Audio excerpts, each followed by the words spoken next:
கோழி செட்டு போடுறதுக்கு எவ்வளோ செலவாகும்? இதே மாதிரி முன்னாடி ஒரு வீடியோல இந்த மேற்கூரை அமைக்கிறதுக்கெல்லாம் எவ்வளோ செலவாச்சு அப்படிங்கிறத டீட்டெயிலா பார்த்திருப்போம். அந்த வீடியோ பார்க்காதவங்க போய் பார்த்துட்டு வந்துருங்க. இந்த வீடியோல பார்த்துட்டீங்கன்னா, இந்த பேஸ்மெண்ட் செலவு, அட்டை, வலை, இந்த தகர சீட்டு, இந்த டோரு இதெல்லாம் பண்றதுக்கு ஆள் கூலி இது எல்லாத்தையுமே டீட்டெயிலா முழுசா பார்த்துரலாம். பார்த்துட்டீங்கன்னா, பேஸ்மெண்ட்டுக்கு மேல சுத்தியுமே ஹாலோ பிரிஸ்கல் ஒரு லைன் யூஸ் பண்ணியிருக்கேன். பின்னாடி சைடு மட்டும் 2 லைன் யூஸ் பண்ணியிருக்கேன். நாங்க ரொம்ப குழியா இருக்கும் அப்படிங்கிறதுனால. அதுக்கப்புறம் ஃப்ரண்ட் சைடு பார்த்தீங்கன்னா 2 டோர் யூஸ் பண்ணியிருக்கேன். சுத்தியுமே பார்த்தீங்கன்னா, அந்த ஹாலோ பிரிஸ்கல்லுக்கு மேல 1 மீட்டருக்கு வந்துட்டு சிமெண்ட் சீட் யூஸ் பண்ணியிருக்கேன். அதுக்கு மேல பார்த்தீங்கன்னா, பிவிசி வலை தான் யூஸ் பண்ணியிருக்கேன். இத பத்தி நம்ம சேனல் ஸ்டார்ட் பண்ண புதுசுலயே இது எவ்வளோ ஸ்ட்ராங்கா இருக்கு அப்படிங்கிறதெல்லாம் தனியாவே ஒரு வீடியோ போட்டிருக்கோம். அது நல்லா இருந்ததுனால தான் இங்கேயும் யூஸ் பண்ணியிருக்கேன். இது வந்து ஆன்லைன்ல வாங்கினதா. இதோட பிரைஸ் எல்லாம் இப்போ பார்த்துருவோம். உங்களுக்கு வந்துட்டு இது வாங்கணும் அப்படின்னா இந்த வீடியோ லிங்க்னு கமெண்ட் பண்ணுங்க. இந்த வலை வாங்குற லிங்க் உங்களுக்கு ஆட்டோமேட்டிக்கா இன்பாக்ஸ் வந்துரும். அதுக்கப்புறம் பார்த்தீங்கன்னா ஒரு சைடு மட்டும் முழுசா சிமெண்ட் சீட் வச்சு கவர் பண்ணியிருப்பேன். முன்னாடி சைடு பார்த்தீங்கன்னா அந்த வலைக்கும் மேலேயும் ஒரு லைனுக்கு வந்துட்டு தகர சீட் யூஸ் பண்ணியிருப்பேன். கோழி சீட் போடும்போது எவ்வளோ செலவாகுது அப்படிங்கிறத விட எப்படி அமைக்கிறங்கிறது ரொம்ப ரொம்ப முக்கியம். நான் ஏன் இப்படி அமைச்சிருக்கேன் அப்படிங்கிறத தனியாக டீட்டெயிலாக ஒரு வீடியோ போடுறேன். அதையும் தெரிஞ்சுக்க நம்ம சேனலை வந்து ஃபாலோ பண்ணி வச்சுக்கோங்க. இப்போ எவ்வளோ செலவாச்சுன்னு பார்க்கறதுக்கு முன்னாடி வீடியோவில் கேட்ட மாதிரி நம்ம ஃபாலோவர்ஸ்க்கு ஒரு சின்ன ரிக்வஸ்ட். ஒன்றும் இல்லை, நம்ம சேனல் எல்லாருக்கும் யூஸ்ஃபுல்லாக இருக்கா அப்படின்னு தெரிஞ்சுக்கிறதுக்கு எனக்கு ஒரு ஆசை. இது வரைக்கும் நம்ம சேனலில் எந்த வீடியோவில் நான் ஒரு நெகட்டிவ் கமெண்ட் கூட பார்த்தது கிடையாது. நம்மளும் கோழிகளுக்கு ஒரு மேக்ஸிமம் நோயை பற்றி எல்லாமே கவர் பண்ணிட்டோம். இதெல்லாம் உங்களுக்கு யூஸ்ஃபுல்லாக இருக்கா, நம்ம சேனலை பற்றி என்ன நினைக்கிறீங்க அப்படிங்கிறத இந்த வீடியோ கமெண்ட்டில் சொல்லிட்டு போங்க. மற்றவங்களும் பார்த்து தெரிஞ்சுக்கிட்டும் நம்ம வீடியோஸ்லாம் உங்கள் ஃப்ரெண்ட்ஸ்க்கும் ஷேர் பண்ணுங்க.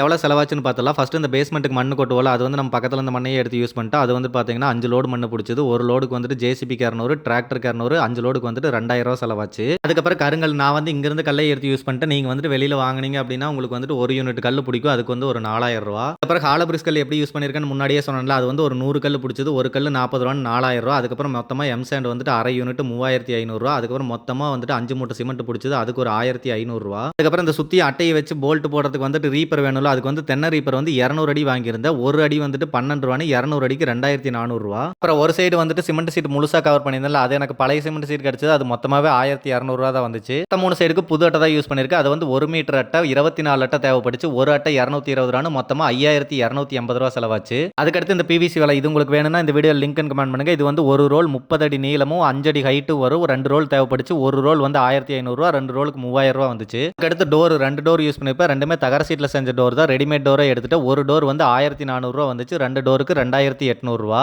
அதுக்கப்புறம் முன்னாடி சைடு மட்டும் அந்த வலைக்கு மேல 2 தகர சீட் யூஸ் பண்ணிருப்பேன்ல. அது வந்து ஒரு தகர சீட் வந்து 12 அடி நீளம், ஒரு தகர சீட் வந்து 500 ரூபா வந்துச்சு. 2 தகர சீட்டுக்கு 1000 ரூபா. அதுக்கப்புறம் அந்த டோருக்கு மேல இருக்க கேப் எல்லாம் பாத்தீங்கன்னா எங்க கபோர்டு வீட்டுக்கு அடிக்கிறப்ப யூஸ் பண்ண வேஸ்டான அந்த போர்டு அதை வச்சு நான் மறைச்சிட்டேன். அதுக்கப்புறம் இந்த அட்டை மாட்டுறதுக்கான போல்ட், இந்த வலைய கட்டின கம்பி, இந்த மாதிரி இதர செலவு இதெல்லாம் வந்துட்டு பார்த்தீங்கன்னா ஒரு 1000 ரூபா. அப்புறம் இதெல்லாம் கொண்டு வரதுக்கான டிரான்ஸ்போர்ட் செலவு பார்த்தீங்கன்னா வண்டிக்கு ஒரு 500 ரூபா. அதுக்கப்புறம் இந்த பேஸ்மெண்ட் வேலை இதெல்லாம் அப்பாவே முடிச்சிட்டாரு. சுற்றியும் மரப்பு கட்டது நானும் அப்பாவே முடிச்சிட்டோம். அந்த முன்னாடி மட்டும் மேலெல்லாம் ஒரு ஹெல்ப்புக்கு ஆள் தேவைப்படும் அப்படிங்கிறதுக்காக மாமாவை வர சொல்லியிருந்தா அவர் 2 நாள் வந்தார். அவருக்கு வந்து ஒரு ஆள் கூலி ஒரு 1500 ரூபா கொடுத்தோம். 31 அடி நீளம் 11 அடி அகல இருக்க ஒரு கோழி செட்டை சுற்றியும் மறைக்கிறதுக்கான மொத்த செலவு 33,680 ரூபா. இந்த வீடியோ உங்களுக்கு யூஸ்ஃபுல்லாக இருந்துச்சுன்னா உங்கள் ஃப்ரெண்ட்ஸுக்கு ஷேர் பண்ணுங்கள். இந்த மாதிரி இன்ஃபர்மேஷனுக்கு நம்ம சேனலை ஃபாலோ பண்ணி வச்சுக்கோங்க.